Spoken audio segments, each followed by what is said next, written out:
Hello, my lovely peaches. How are you? So I just finished filming a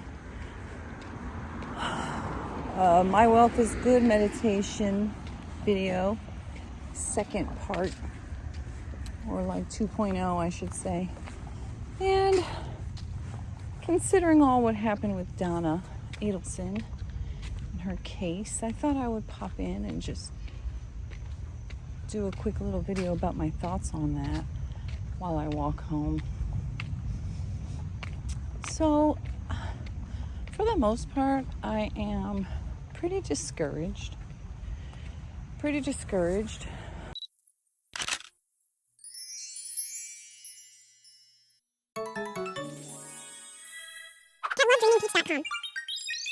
been waiting for Wendy Adelson arrest watch to become Wendy Adelson case watch, waiting for her to get arrested.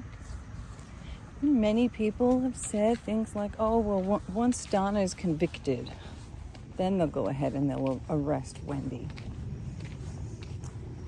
And now, due to the fuckery of Daniel Rashbaum, the lawyer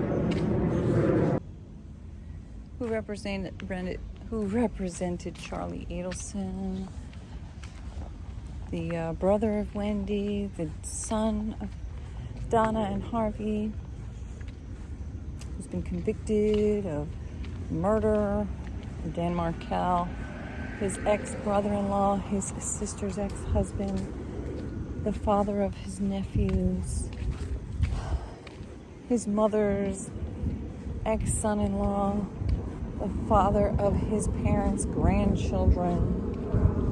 And I believe that he worked with his mother and sister, and probably his father, to hire his girlfriend, ex-girlfriend, and her baby daddy, ex-boyfriend, boyfriend, on and off, boyfriend.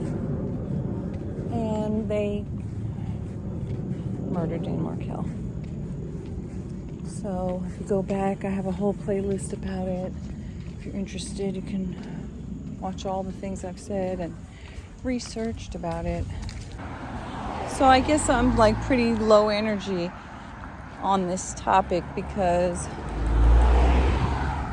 it just seems so obvious to me that Wendy Adelson was in on it in all the ways as it benefited her the most. And so what happened was Charlie was represented by Dan Rashbaum, and he did such a bang-up job that Charlie is now behind bars for life with no possibility of parole. He's got his appeals, which won't go anywhere. So Donna, the mom, was like, you know what? You did such a great job. I want to order that too. I want that too. Thanks very much. I'm on a busy ass street with no fucking sidewalks. So Donna's like, yeah, there's tons of conflicts. I'm gonna hire you anyhow. So apparently Donna and Charlie had both waived the conflicts. And then trial was supposed to start yesterday. It was supposed to be jury selection. And it turns out that there was never a waiver signed. Long story short, Daniel Rashbaum had to yeet himself off the case because despite all Donna's crying and blabbering and we want him. So apparently, despite Donna wanting Rashbaum to be her lawyer and her willingness to waive her rights to a conflict-free trial, the judge even said, do you realize, or I'm paraphrasing, but basically like, Charlie may not be cross-examined in a way that's in your best interest. And that could harm you. Like, let's just say, for example, her lawyer wanted to argue, Donna had no idea. Poor little sweet Donna. She had no idea that Charlie had actually done the thing, the M-word, paid somebody to do it. Oh my God. She had no idea. She was just totally clueless, believing her son was a little innocent being poor little extortioned Charlie.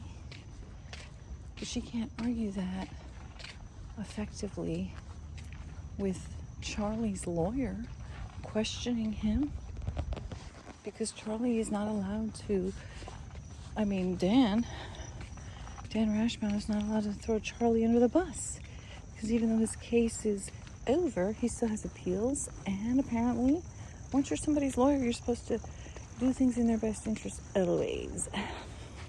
It's like unethical and shit not to. Like, oh my God, really? You mean like I have to give a fuck about Charlie even though he's half dead in jail?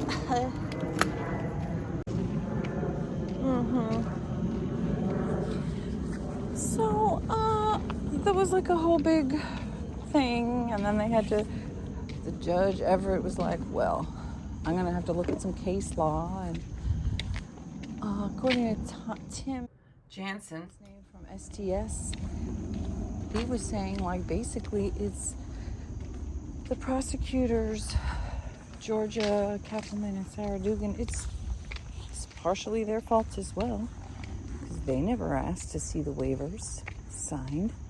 And he said, since the judge's job is to be the gatekeeper of the law and making sure everything's going right, ultimately it was his job to make sure that these waivers were signed and all that stuff. So no waiver. Charlie was like, I ain't signing it. That's what Dan said, that when he asked him again or whatever, Charlie was like, actually, I'm not going to sign it now. So he had to step down. There's another guy, Morris or something, who was going to just be like a temporary side chick, and now he's like, okay, I'm lead attorney. And Carl Steinbeck said he thinks that guy needs to step aside as well, because he's also tainted and not conflict free. And then there was this third dude, young dude, tall dude with dark hair. And he was the conflict free attorney who consulted with Donna. So basically she was crying, she was sad. There'll be a case management hearing for her October 18th. Georgia wants to keep it going. Carl said he thinks it could be a year, 2 years now, before it all ends up in her conviction. And I have to say, at this point, I'm throwing it in the ring. Like, they are never going to arrest Wendy. I really believed that they would. I really believed. And you know what? Maybe the next few days, she'll get arrested. I mean, I had originally said if she's not arrested before the end of this year, then I'm truly just like flabbergasted. But at this point, it's like, what in the fuck? What could possibly be holding you up? Except the fact that you're just gonna let this bitch get away with murder.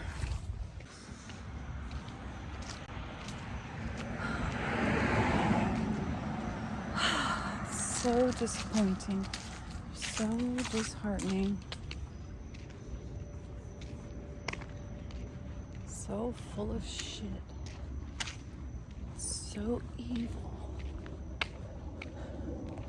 so horrific and unjust that this man, this young father, promising life, everything ahead of him, just stolen from this world, from his parents, from his siblings, from his children.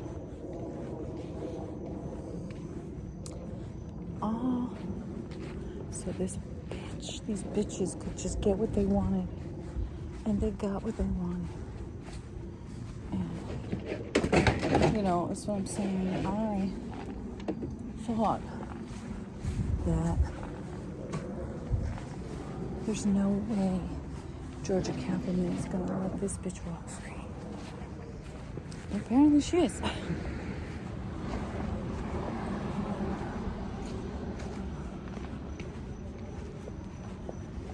Apparently she's not the kick-ass, super confident person I thought she was. Because how could she allow her entire case to get derailed over a fucking signature? They had witnesses lined up. She was ready to go. She was so ready to go, she didn't want to let it go. Imagine being ready. We waited months and months and months for this day to come. Just to have it pushed back. So yeah, I'm very, very not hopeful. Because if this is the fucking A game that they got to bring, just pack it in. Oh, it's super dark now, so I'm actually watching this live. A jail calls so to his mother. It's Tim Jansen. He did this for her. He's doing time Katie for her. Cool She's Lady, Mark Davidson, District Attorney, Surviving the Survivor, STS. So I'm just watching what they have to say about it. They said that Phil Markell was actually in transit from Canada to Tallahassee yesterday and had to turn back. And now they're talking about the possibility that Charlie is planning to flip on Wendy, which I already felt like he did flip on her because of all the jailhouse calls between him and his mom, where he kept talking about how, you know, it's a 1 in a million chance that Wendy would have been driving by the scene of the crime an hour after it happened. And I believe that that wasn't part of the plan, which infuriated him that she did that. So there is maybe some hope that Charlie is fed up and ready to, you know, say, you know what?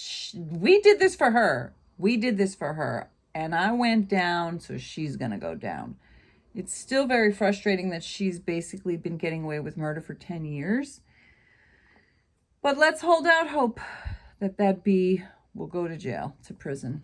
Okay, I'm going to watch this and I'll see you soon. Hello again. I'm popping in another day, and I just wanted to share some more thoughts about Donna Adelson. I got to go move the garbage can back to the side of the house. So I actually screen recorded a whole bunch.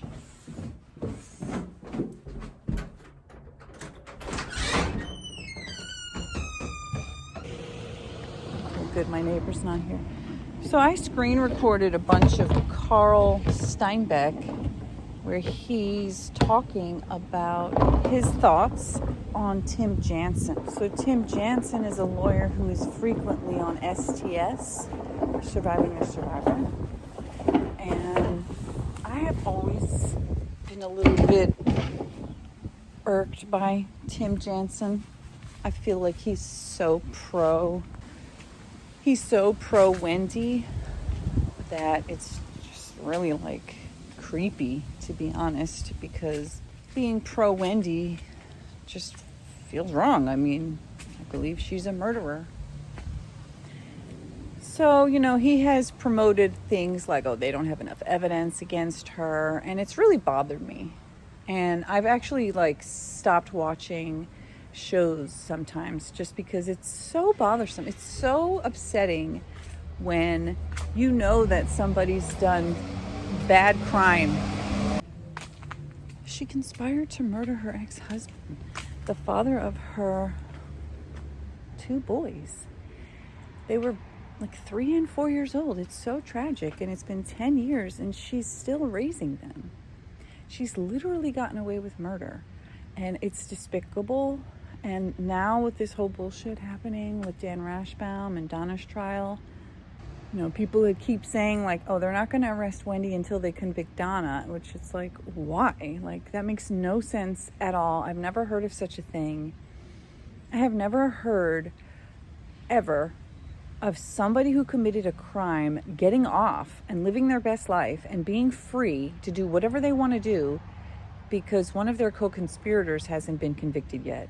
I have never heard of that, and it just seems, it's really discouraging. And months ago, I made a video saying I'm going to give up all hope of her ever getting arrested if she's not arrested by January 31st of 2024. It is September 23rd of 2024. Now Donna's trial might be pushed off another year or so, and I just find it's disgusting. It's offensive. It's a crime. It's a crime that a woman who paid and planned to have her ex-husband murdered for her own benefit is getting away with it, has gotten away with it, and is walking around scot-free, raising and brainwashing those boys, denying them a relationship with Dan Markel's parents and sibling and cousins and nieces and nephews, and it's just shocking. It's outright shocking that this woman is walking free, and that there's people out here talking about how, yeah, that's how it ought to be. So, you know, Tim Jansen has some good things he says, but I really wanted to add this part of Carl Steinbeck, and I'll link his video and I'll link his channel. But I think it's very interesting, and it does sound to me that Tim's opinion is actually defense talking points. So I would take it with a big grain of salt, because he's pushing the narrative that the defense wants out there, which is that she's not guilty and there's no evidence against her. And I think that that's bullshit. All right, see you later. For what Charlie had, and I think that it would be pretty wise and a smart move to have the prosecutors charge not only the same charges they have for what Charlie had and Katie, but also to have those same charges for Wendy as well as the 3 times for perjury. And what it does is actually allow you to get that evidence in the door. And you're not worried if you got murder 1, you're going to get a life without parole. You're not worried about the conviction of that. But just to show how her story keeps evolving and changing, and you can't believe a word she says. And that shows this consciousness of guilt that the jury is really going to pick up on. So in any event, they didn't get rolled up as 3 co-defendants in this last trial, but at least they got the one down. They got Donna now. And I think that they are making steps. I trust they're making steps. I don't have any personal knowledge, but I trust they're making steps to go after Wendy as well. And I believe that'll happen once they have Donna convicted. And one of the things I'm thinking about is, you know, Donna is so frail. I don't even know if she could wait a year and a half to make it to trial. I think her medical complications will probably spike so bad with how much she has of mental anguish. And think about it, your body can react physically to mental anguish and cause the demise of your physical body and mind, that it's going to be so many different compounding things going on. So I think that I don't even know if she could make it a year and a half to trial. Just like I've said, I don't know how much longer Charlie will last once he goes to prison. I think something really drastic will happen to him within the next year once he gets sentenced. So a lot of stuff to think about. Well, I'm just jumping in to say that Carl thought that Donna was too frail to go to trial. I didn't agree with that at the time, and now it's almost a year later, and that has proven to be false.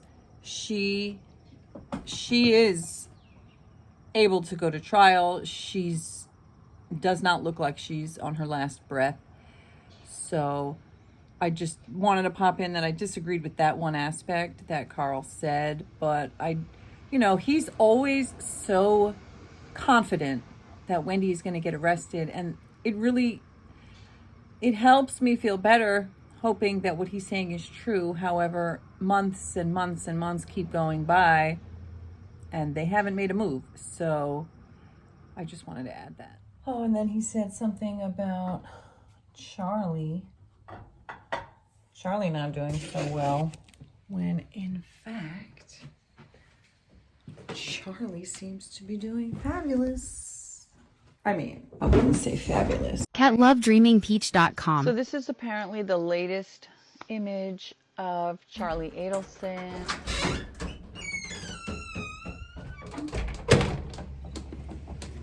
It's kind of wet.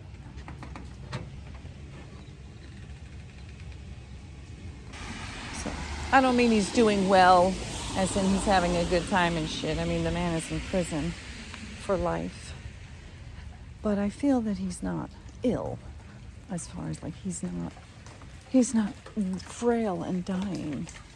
His photo, the latest photo they put out, looked pretty good. Here we go again. See, this motherfucking neighbor always put their shit by my shit. Why did you put your shit by my shit? You weren't even supposed to be putting your shit over here anyway.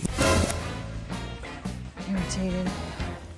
You can go on my TikTok, @lovedreamingpeach, if you want to see me talk about my annoying neighbors. But anyway, it's raining.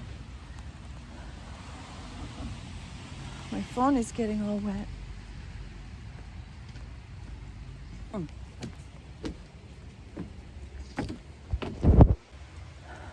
So I'm just saying, I don't think Charlie looks like he's frail and about to croak. I feel like his anger is probably fueling him. And, you know, so many people have said like, oh, will Charlie flip? Will Charlie flip? I feel like he flipped like a year ago in all of those video calls where he was talking about how unbelievable it is about Wendy. To me, you already flipped.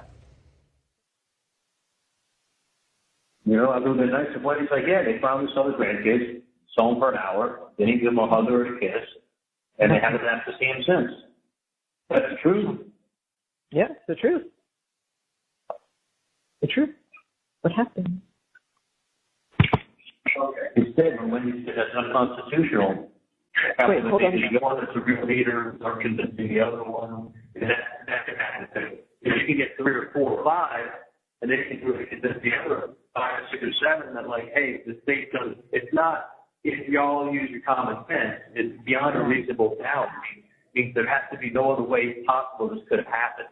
Yeah, well, that's what Alex and I were just discussing before you called me, and he said it was like this folksy. I said that's just what I said to Charlie. Folksy Southern person who gets up there and relates to them and tells them, listen, if you think he's guilty, he's guilty. Use your common sense. And he says, this is not about common sense. This is about a man's life. Use your common sense, y'all. Like, okay. Like, I'm the first one to say the fact that my sister showed up at the crime scene an hour after it happened from 17 minutes away, and she had to drive down Prescott is beyond fucking horrible. Beyond horrible. It's a 1 in 10,000 chance. So it's a 1 in 10,000 chance she's telling the truth. If you present it as in, yo, use your common sense, I would say she had to have something to do with it. She's not going there for it. Give me the real reason why she was there. You know, if she wasn't going to the house, she sure was taking the route when she was going to the house and turning down that cut street of Prescott. Like, I mean, it's a crazy coincidence, but it is what happened. It's a coincidence. Yeah, the problem is, like, when someone sees that crazy of a coincidence, I know. Let me just tell you something that I don't want to forget. Do you know how many times they applied for a change of venue for you? no. Hey, revolve around my mom, around my sister, my mom's emails, the fact that my sister, this is especially a chance. The day of murder, my sister leaves the place, goes and buys a bottle of bullet bourbon, and so she goes to the same liquor store she's always gone to when she was married. She doesn't buy alcohol.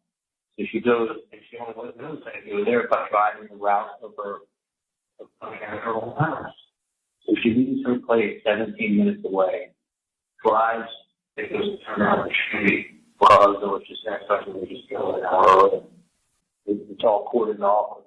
It's like, she's got a tree that fallen in the street. There's tons of trees up here, and that's why it was just blocked off. She made a U-turn and she went another way.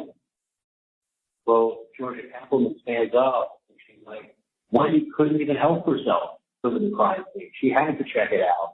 Like, Wendy left at, she got there exactly an hour after it happened. Like, and, like, you can't deny my sister showed up at the crime scene, but it's insane. She went to the same liquor store she goes to constantly when she was married. Right.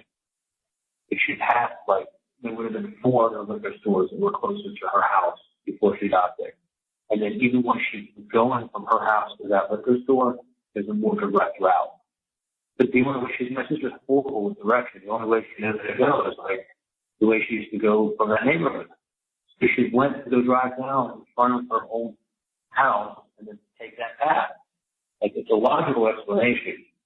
It's just one of those things that you go, what are the fucking chances? Right. Like, so, like, how many times, sometimes she was going to her house to pick something up. She went to drive in front of the house to get her bearings to go to the liquor store. Like, there's not 5 other fucking liquor stores closer. Right. Actually, Charlie, it's not logical at all, because Wendy used to drive every other week 7 to 9 hours from Tallahassee down to South Miami Beach, and then she would drive back. And she said on some call somewhere or something that, or maybe it was the police interview, where she said her parents don't think she can, but she can. She can drive down there by herself. And Jeff Lacasse said in his interview that when they drove from Tallahassee down to Fort Lauderdale to go have lunch and stuff with Charlie, that Wendy drove them. So it's not logical. It's total BS. And she's like, in the closing, she's like, Wendy couldn't even help herself. And what was she doing 48 hours later? She was in Tallahassee. My sister wrote a book, and there was a line in the book where she's like, my sister was an immigration lawyer. The lady in the book was an immigration lawyer. My sister's husband was a professor. My sister made her husband in the book a professor. And they both had 2 kids. And then so my sister named the town they lived Hakawasi. Kind of like, it sounded like just like Tallahassee. And my sister in the book said it was a little stop in the middle of nowhere on the way to civilization. The Kappelman's like, she was basically foreshadowing that she was stuck here in Tallahassee. And then she left the civilization 2 days after Darren's murder. Never to come back again. Like, putting up my mom's fucking emails about, like, just basically saying, like, be a jerk to him if he's being a jerk to you. Like, the email was my mom saying we should put the kids in Hitler youth costumes and take pictures of them in front of the new churches that are going to go to the end of the day. Like, joking around, nothing was ever done with it. I think it was just saying, like, let's be a jerk if you're going to be a jerk. Right. She made us look crazy. She made us look crazy. Like, and then they had me on patient and Katie, like, this guy keeps messing with my family. I'm going to do some Nazi. I'm going to get someone to do Nazi shit on it. Like, just basically go crazy on him. I wasn't talking about killing the guy. Right. She's like, he's talking about this, you're Jewish, but they keep talking about the Nazi shit, and they're going to do killing, and they want to dress the kids up in Hitler youth costumes, and like, and then she kept putting up photos of the autopsy, like close-up headshots of the autopsy, fresh photos, and would leave them up on the screen, and it was like a 8-foot by 12-foot screen. And we just need a photo up and talk for 5 minutes. And then she did that twice and left the photo up for a good 5 minutes each time. Right.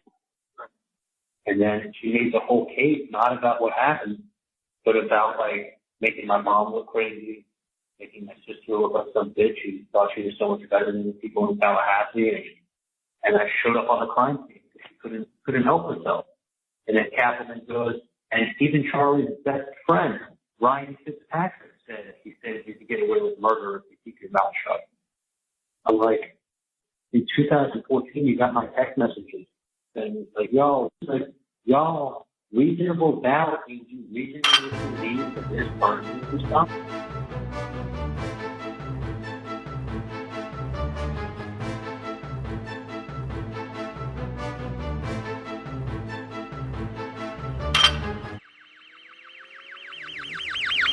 to me, you already flipped. There's also a part, I hope I captured it on the screen recordings, where Carl Steinbeck is talking about how kind of creepy it is the way Tim Jansen was talking about essentially how absolutely beautiful and stunning Wendy is. As if his opinion is not only tainted by the defense, but by he's like attracted to her, and that's so creepy to me. It's so creepy to me, and it really is like a special type of infuriating that you would allow a woman to get away with murder because you think she's pretty. That's despicable. Gross. I hope I find that. And I am also going to source reference that list on Wendy and have a more professional presentation than before. I think it's worthwhile, and I think the brilliant way that the state attorneys has presented their digital evidence and all that kind of, whether it be voice from the wiretaps or the Dolce Vita and stuff like that, I think that was such an awesome job. I've never seen so great as that. And so I really want the prosecution to do well, and that's why I'm here. I want justice to happen for the Markells. And if you stop to think about where we were at just a little over a year ago, it looked like there was no justice that was ever going to happen. They were had a couple trials just for the Hitman team and the middle person, Katie, and it looked like nothing's going to happen to the Adelsons, that they were going to skate free. And now you have Donna wanting to die. It's gotten so bad for her. And Charlie, I mean, he looked like he was this. He didn't have much to live for himself. And all this was done for what? I mean, they thought they could just get away with murdering Dana Markel. And so it's just a tragedy on so many levels, and it didn't have to happen. So one other comment I want to make is that I thought it was very, very unusual that the information about Donna's arrest came from Tim Jansen. And it's something, if you stop to think about, defense attorneys don't get tips from law enforcement. Okay, the information that she was having a warrant for her arrest was all processed within a few hours, and within a few hours, the defense counsel knows about it. So how would the defense counsel know about that? So it's not coming from the state attorney's office. When I've talked to Tim on the Survivor channel, he admitted that it wasn't coming from the state attorney's office where he's getting this leaking information. And so if it's not from the state attorney's office, the only other option is law enforcement. So that would be the detectives or investigators and sergeants and whatnot that are part of the Tallahassee Police Department, or else the FBI agents. And you know what? Can you imagine them, if they got caught doing that, how bad that would look? They're not going to jeopardize their case. They're not into sensationalizing this for the media. And so where else would that information come? And it doesn't take very much to think about where it would have come from. Guess who talked to Daniel Rashbaum for 2 hours in his office? So guess who has a connection with him? Guess who also has the ability to know that Donna was arrested right away? It was Harvey. Harvey wasn't arrested. So guess who he called?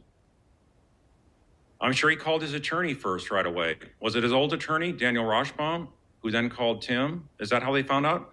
That's surely a very reliable source, I would say, enough to alert people like Survivor. So I think that it could also have been Wendy alerting John Lauro, and then John Lauro notifying Tim. So I just think it's very, very, very strange that Tim would not wait for this to come out from the state attorney's office. Why wouldn't Tim just let state attorney's office get credit for this? It helped the ratings for Survivor, which is a good thing. But how's that doing right by the state attorney's office here if we're after justice for the Markells? I just wish that would have not been done that way. I wish state attorney's office would have announced it. They could announce it that night. I mean, this came out like just, let's see, if she arrested at 8 o'clock Eastern time, 7 o'clock our time. So within an hour of her being arrested, we found out about it. So if you follow the flow of information on how that would work, I think it just shows that where the leak is coming from. So if you think back to where all these leaks are coming from Tim, it seems like it's the defense talking points. that are coming out. Think about what he said about Meg Banwa, that it's a nothing burger. She's got nothing credible that the prosecution could ever use. And then look what happened. They used her. Does that sound like something that came from someone on the law enforcement side? No. It sounds like something a defense attorney would want to say and get their message out. So how many other things has Tim said that he's been wrong on, that he thinks he's getting insider information, but it turns out to be something that defense attorneys totally got wrong? It's more like a defense talking point. So I just say that because I've been really frustrated that I have been countering these leaks and whatnot as being like the honest to God truth that's coming out of reliable government sources, but they're not reliable government sources. I submit that to you. There's no way it is, because there's been so many things that have been said that are wrong. And if you think about it, they're always helping the defense. So I don't see Tim talking about the injustices done to Markel's ever. He'll go close to talking about how wendi, may have some things that she's done wrong, may have the light on in the 3 trials and whatnot, but it really stops short of going into saying, you know what, she's guilty, she needs to be convicted, or we just don't have enough evidence. But if you stop to think about how he's lately getting all these videos in and talking to different news channels saying how there's not enough evidence against wendi. I mean, I was on Court TV with him the other night. We were done with talking about wendi, and he wasn't asked about wendi, so he blurted that out when we're on a different topic of Donna. And it was just so obvious to me that he's really trying hard and sticking his neck out to save to save wendi for some reason. And then I think back to when he said he was mesmerized when he actually saw wendi in the courtroom, in the hallways of the courtroom. He thought she was that good looking. She was mesmerizing to him. So who makes that kind of comment about somebody that was likely involved in a murder? It doesn't seem to add up.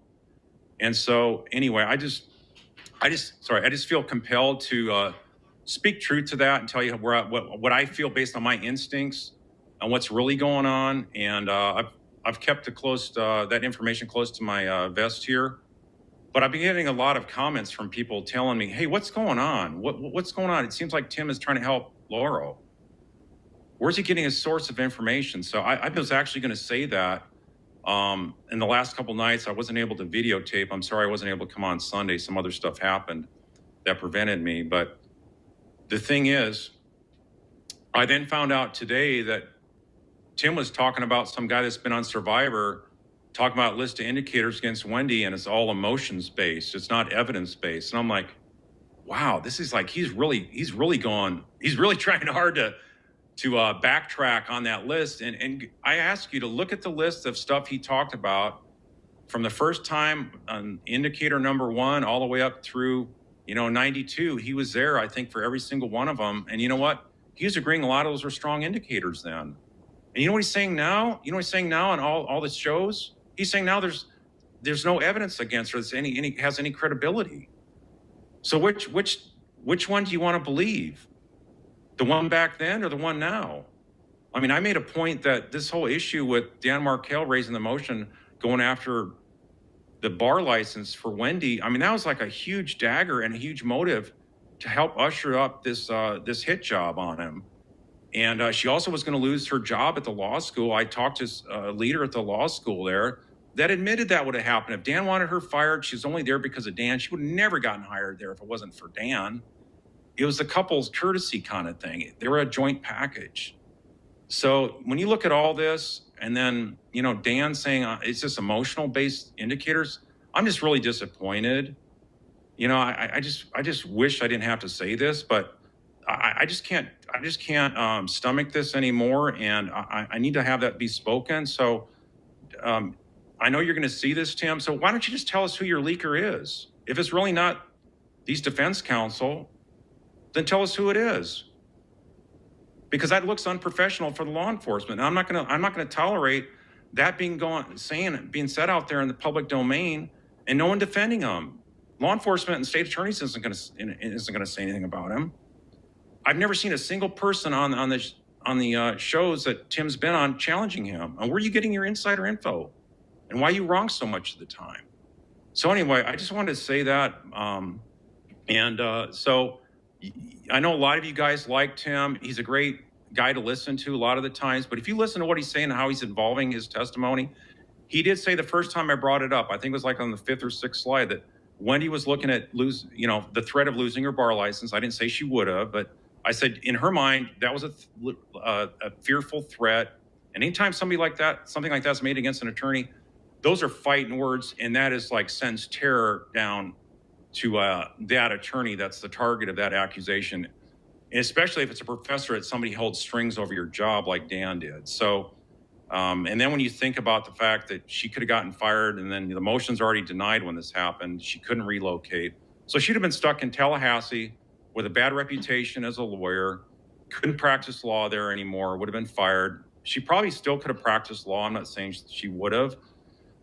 Not been licensed, taking her license away, but maybe she would have had some kind of public sanctions or something like that. So a lot of bad stuff was about to happen, I think, and at least an anticipation of fearful things to happen with the state bar. And then I think as well, even if her bar license was not to be disturbed, I think the issue of her being fired from the law school was a huge issue. And Dan raised that in the motion in March, 4 months before he died, that she had she was her behavior in this divorce proceedings brought into question whether she was fit to be mentoring and teaching other students. So I thought that was really key. That was not raised by the prosecution. I would have really struck home on that in my arguments, but they had overwhelming evidence enough. But that's something I would have liked to bring up to show motive for Wendy. But obviously Wendy wasn't on trial there. So I think when you combine the fact that Donna was tired of driving up there, she was sick of hearing about all this stuff that Dan was doing, which was, like I say, was pretty much made up to make it look like Dan was being a bad husband and whatnot, when he really wasn't. And then Donna had this connections to Charlie and was pushing Charlie down there to make something happen to save Wendy from what she was going to be facing up there. So the urgent thing was needed to take care of Dan, because that's the only way everything that they wanted to have happen would happen. Otherwise, the motion would have been denied. She could face contempt of court.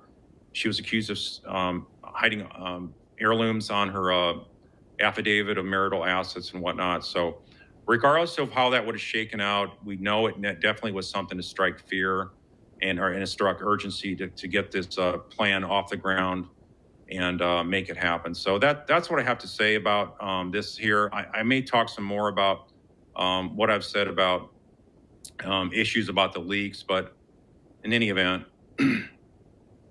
thank you, JP. Okay, Katrina says, yeah, okay, I like Tim's analysis. Okay, I don't know which analysis you're talking about.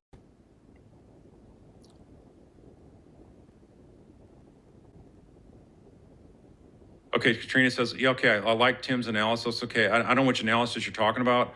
I know that that Ryan Fitzpatrick said on Survivor Night that he appreciated all Tim's consistent advice, and I'm like, consistent? I mean, it's changed so much of the time. On one hand, he says, yeah, the first time he said she was looking at losing her license and her job, and the next time I talked about the next indicators, he completely walked that back and said, no, none of that would have happened. So what happened between those two times? If you don't believe me, go back and look at the video.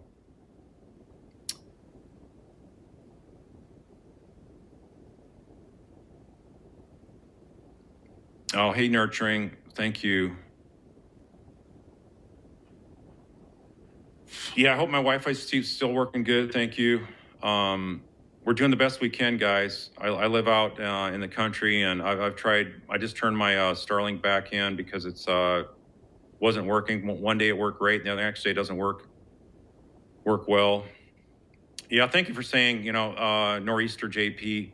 I'm not going to be 100% correct on any particular thing all the time, but I'm just telling you my honest to God truth that as I see it based on all the trials I've had. And like I say, I wouldn't be talking about this stuff if I didn't know that could be done. I'm not going to go out there on a limb, just talk some nonsense and be talking smack about stuff that can't be backed up with a jury in a court of law. So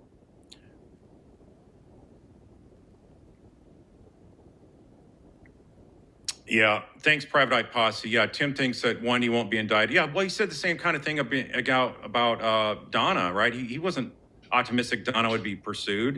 He also said that there's a 50-50 chance that Charlie would have a hung jury. So he's actually a guy there on the ground that knows these people in Leon County. So how do you shake that out? I've never met somebody from Leon County before I went there for the closing arguments. So like I say, I'm just basing it on what I see as common sense, the American people, and they can see through a lot of the smoke and mirrors and tricks and stunts that defense counsel can pull, trying to pull the wool over their eyes. So they got it, and there was no doubt in my mind. And there's no doubt in my mind that you go after these other two, and they're going to go down as well. And there's going to be a feeding frenzy. They're going to have a circular firing motion. They're going to be cannibalizing themselves. So yeah, and one of the things I do is I try to talk to everybody with dignity and respect. So a lot of stuff I may personally agree with that people are commenting, but if it has sort of like name calling, stuff like that, I'm not going to like that. I'm just letting you know from my personal standpoint. I'm trying to keep it above board and act like I'm a government prosecutor. So I'm taking everything through the eyes of a prosecution, how I would go after this case. And so that's me. And so I'm not deleting your comments like that, but I'm just saying, if you wonder why I'm not, they may be otherwise good comments or whatever, but if there is some stuff in there that I don't feel comfortable about liking or doing that little heart thing, that could be why. Lawyers can have different opinions and still be smart. Yeah, I would say look at consistency. So if you want to know what the ground truth is and how reliable somebody is, look at how they've been consistent over time and what they say, and do they own up to it. So if I've been consistent all along on what I thought the likelihood of different things should be. Like I say, should be, and sure enough, Charlie was convicted and Donna was now arrested. So they just got to go after the truth. The truth is going to exonerate their actions. The truth is going to offend the state attorney's office. And I commend them for having the courage to go after Donna and the speed at which they did when they knew she was fleeing the country. So you think that would have happened under Meg's watch? No, that wouldn't have happened under Meg's watch at all. In fact, they'd be walking the street still. So great job by the state attorney's office. And I believe, and I will not give up my beliefs. They will go after Wendy as well. Doesn't matter what people say on YouTube or any of these shows. The bottom line is the truth. Oh, do we got some sound issues, or is that old? I guess I'm sorry. I'm way behind. There's a whole many comments. Sorry. Sonny Tanner. Hey, I think 11 is way short. I remember looking it up a couple months ago. I think there's like 56 prisons in Florida. I remember I was shocked. So Debbie, let's talk about Wendy's arrest in the coming week. So I think they're just trying to get Donna taken care of right now. But I think I hope they're working on building and perfecting a case. I don't have any insider scoop on that, but I just think the way they argued, the way Georgia was hitting on Wendy so much, I think that her saying that Jeff Lacoste was framed, that was a huge indicator, I thought, that that they have Wendy in their crosshairs. And they may want to see how it shakes out. They might want to see if somebody flips and rolls, which I think if Donna dies before Charlie does, I think there's a good chance. Charlie, it's all bets off at that point. He's not going to stay the rest of his life in prison for his sister. She didn't even look at him in court. And she's the one that threw him under the bus there, talking about his so-called joke about the hiring a hitman versus the TV. Yeah, Marcus, I agree. I hope there's no more violence here with the kids and whatnot. So the next one to be arrested, definitely Wendy. There's a lot more evidence against her than there is for Harvey. So I would say that Wendy's definitely, there's so much circumstantial evidence there indicating her involvement that it's just too much to let go. And all you have to do is prove one of the indicators. Just one of the indicators is enough to get a conviction on something like this, especially the more you show the family dynamics. So that's why I thought it would be really good if you rolled up Harvey and Donna and Wendy all in one trial and they all had to defend themselves. The carryover effect to all three and the fact they're all family members, the guilt of one is going to bleed over to the others and whatnot. It just really lowers the bar, especially when you show all that hatred and whatnot.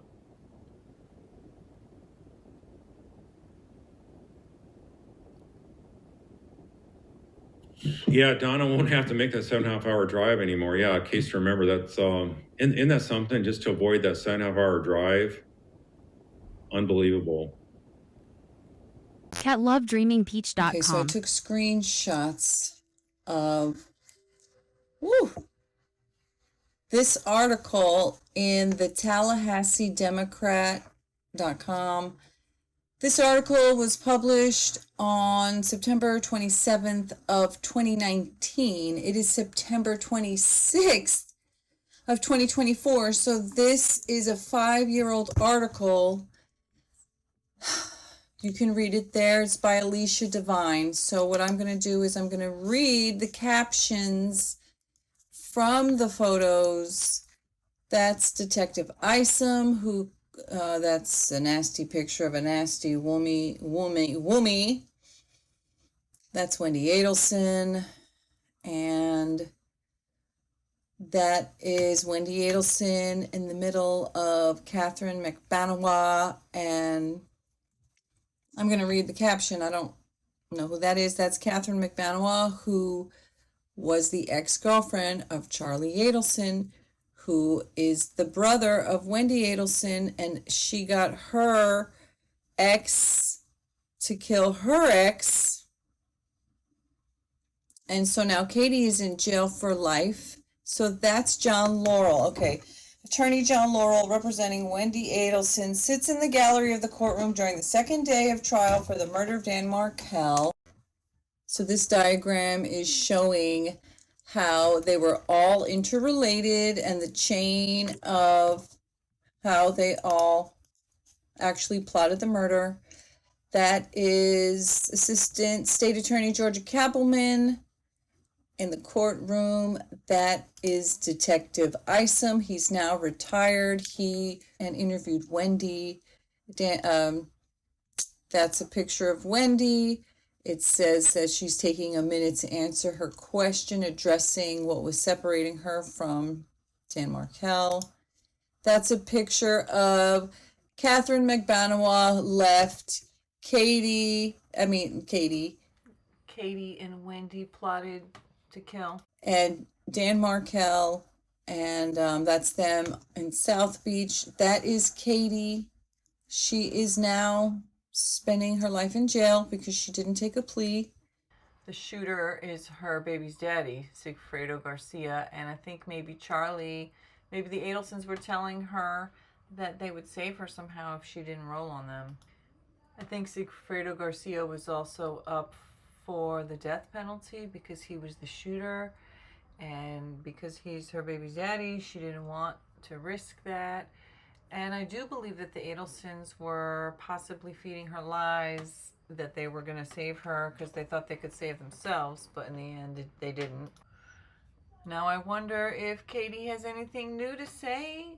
Maybe she'll roll on Donna. Maybe she'll roll on Wendi and Harvey. Maybe somehow she'll find a way to get parole or something.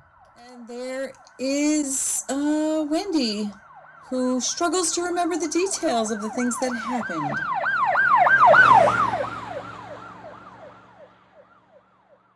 Latest image of Charlie Adelson. If you can zoom in, maybe you can read it. This is, I think, from September. So that's Daniel Rashbaum. You can find this. This is Donna Adelson. So then there's Alex Morris. He's going to talk. This is like after Daniel Rashbaum yeeted himself. That expanded to Mr. Adelson's objection that Mr. Rashbaum continued representation of his mother.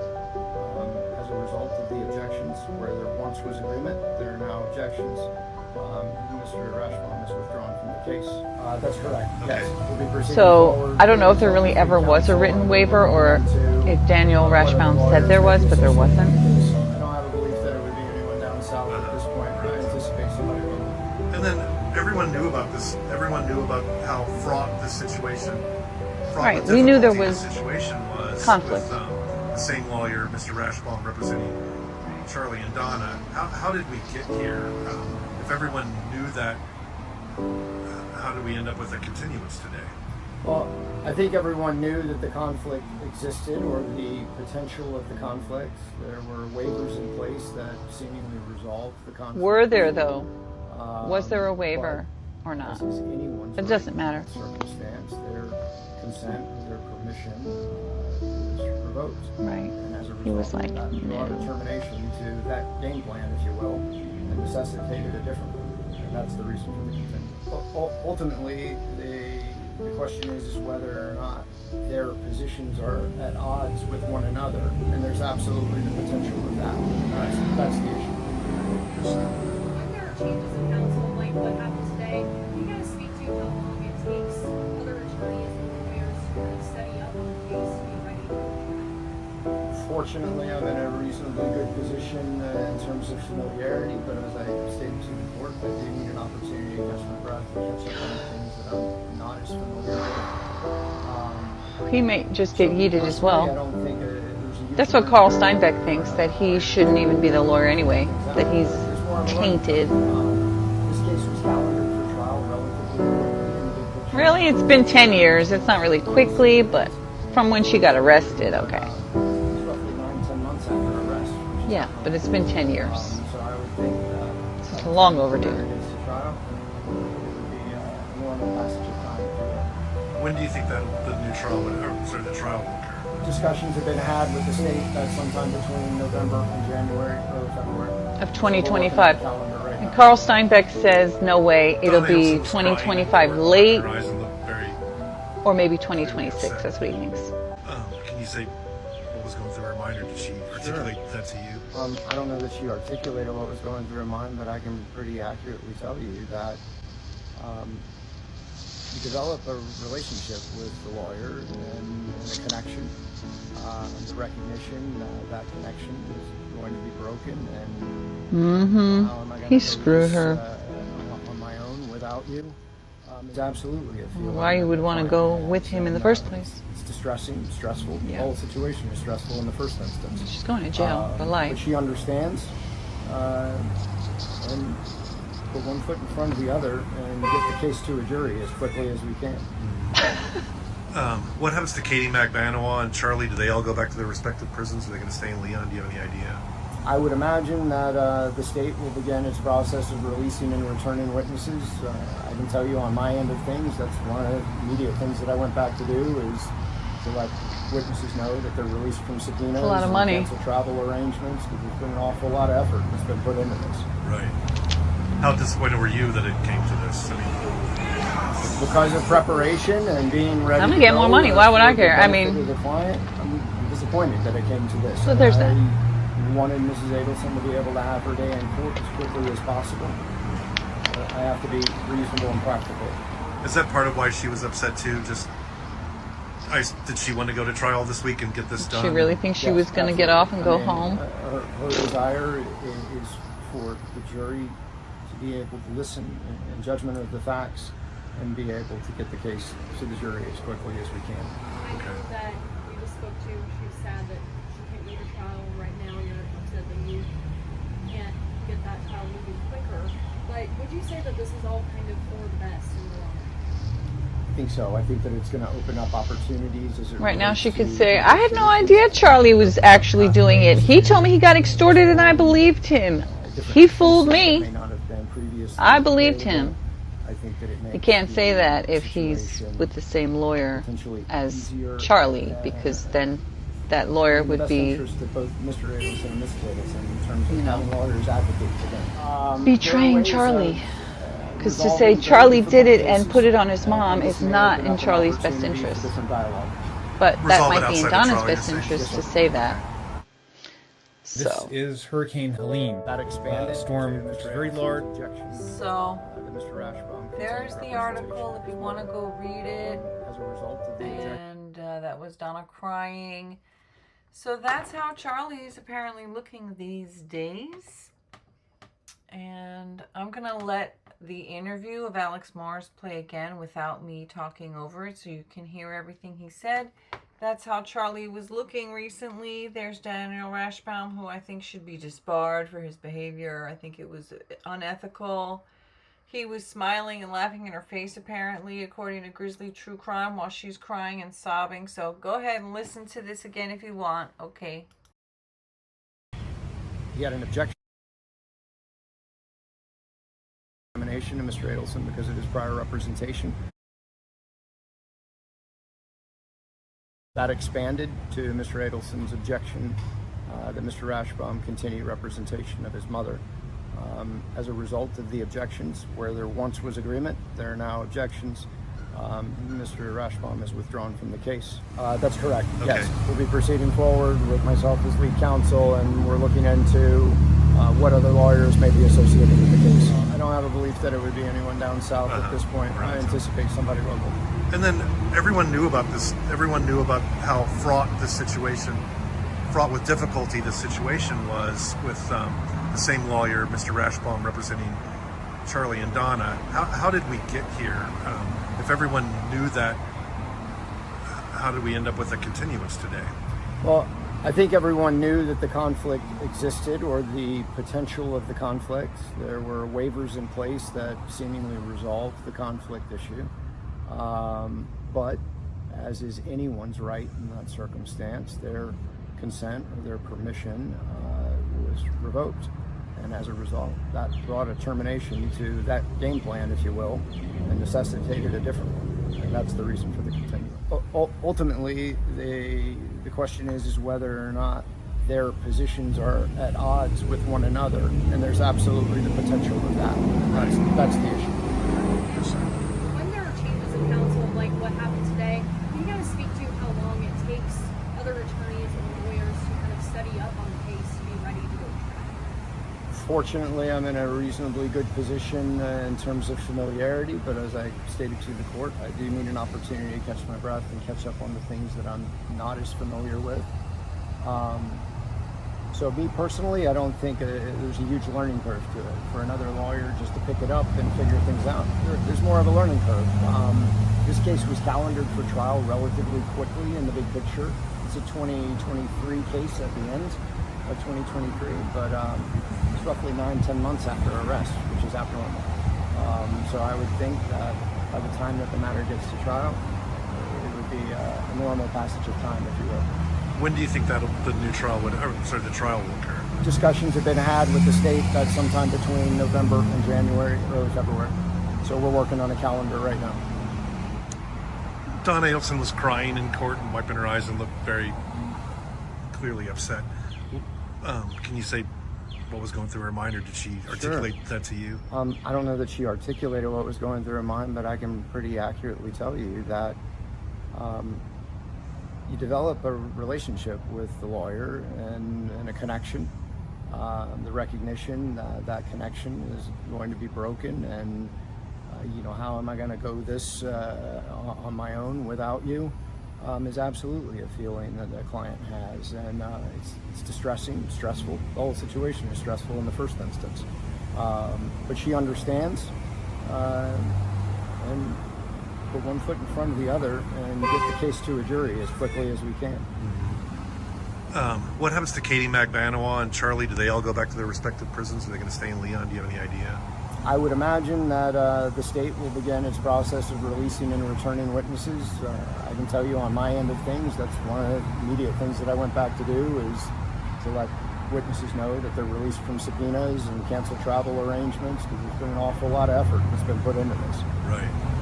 How disappointed were you that it came to this? I mean, because of preparation and being ready to go for the benefit of the client, I'm disappointed that it came to this. I wanted Mrs. Adelson to be able to have her day in court as quickly as possible. But I have to be reasonable and practical. Is that part of why she was upset too? Did she want to go to trial this week and get this done? And yes, absolutely. I mean, her desire is for the jury to be able to listen in judgment of the facts and be able to get the case to the jury as quickly as we can. I know that you just spoke to, she's sad that she can't go to trial right now. You're upset that you can't get that trial moving quicker. But would you say that this is all kind of for the best in the long run? I think so. I think that it's going to open up opportunities as it relates to negotiations. I think that it opens up pathways to exploring different defenses that may not have been previously available. I think that it makes the situation potentially easier and in the best interest of both Mr. Adelson and Mrs. Adelson in terms of having lawyers advocate for them. There are ways of resolving very difficult cases, and this may open up an opportunity for different dialogue. Resolve it outside of trial, you're saying? Yes, sir. Okay. This is Hurricane Helene, a storm which is very large. And there is Wendy, who struggles to remember the details of the things that happened.